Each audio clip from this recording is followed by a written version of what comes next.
ما زلنا نتابع وقفة الشباب الألتراس وتظاهرهم فوق كوبري السادس من أكتوبر، ونرى تصاعدا لبعض الأدخنة. ومعنا على الهاتف من قلب الحدث الزميلة رشا عنان، رشا أبو المحاسن، لمتابعة هذا الموقف. رشا، يعني ضعينا في الصورة لديك وآخر تطورات هذا الموقف. يعني شاهدت بعض مجموعات من شباب الألتراس، كما تعرف يعني أنهم شباب صغار السن، فشاهدتهم وهم يصعدون إلى الكوبري، وعندما اقتربت منهم تأكدت أنهم من شباب الألتراس. سألتهم ماذا ينتوون أن يفعلوا. عفوا أنا بشير فالصوت متقطع. نعم. فعندما سألتهم ماذا ينوون أن يفعلوا، قالوا أننا لنا كبار يمكن التحدث إليهم، ولم يعني يودوا أن يعطوني أي معلومات.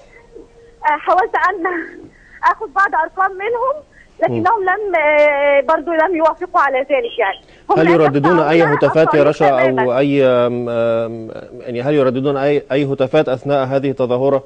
لا، لم يرددوا شيئا، ولكنه حتى الآن ولكنهم يقطعون الطريق تماما، وأصبحت حركة المرور في منتهى الصعوبة، وحدث اختناق كبير بالنسبة لحركة المرور. أين أنت الآن بالتحديد يا رشا؟ هل أنت صعدتِ فوق كوبري أكتوبر أم ما زلتِ في منطقة وسط البلد؟ لا، أنا تركت الكوبري ونزلت بعد سؤالهم، وحاولت بقى أن أجد مخرجا يعني حتى أسير يعني منهم، لكنهم كما قلت يعني يسببون بهذا اختناق كبير في حركة المرور. رأينا بعض الأدخنة وبعض الحرائق الصغيرة التي يتصاعد منها بعض الأدخنة فوق كوبري أكتوبر.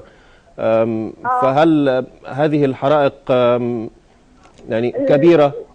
لا، هل تمثل خطورة؟ لا أرى حرائق كبيرة يعني، ولا أعرف سبب هذه الأدخنة. ربما أنهم يحرقون كالعادة، هم عندما يقطعون الطرق، يعني أي من يقطع الطريق يحرق بعض الكاوتش فيتصاعد منه أدخنة هذه الأدخنة، ويكون هذا الأثر يعني. شكرا رشا أبو المحاسن، شكرا جزيلا.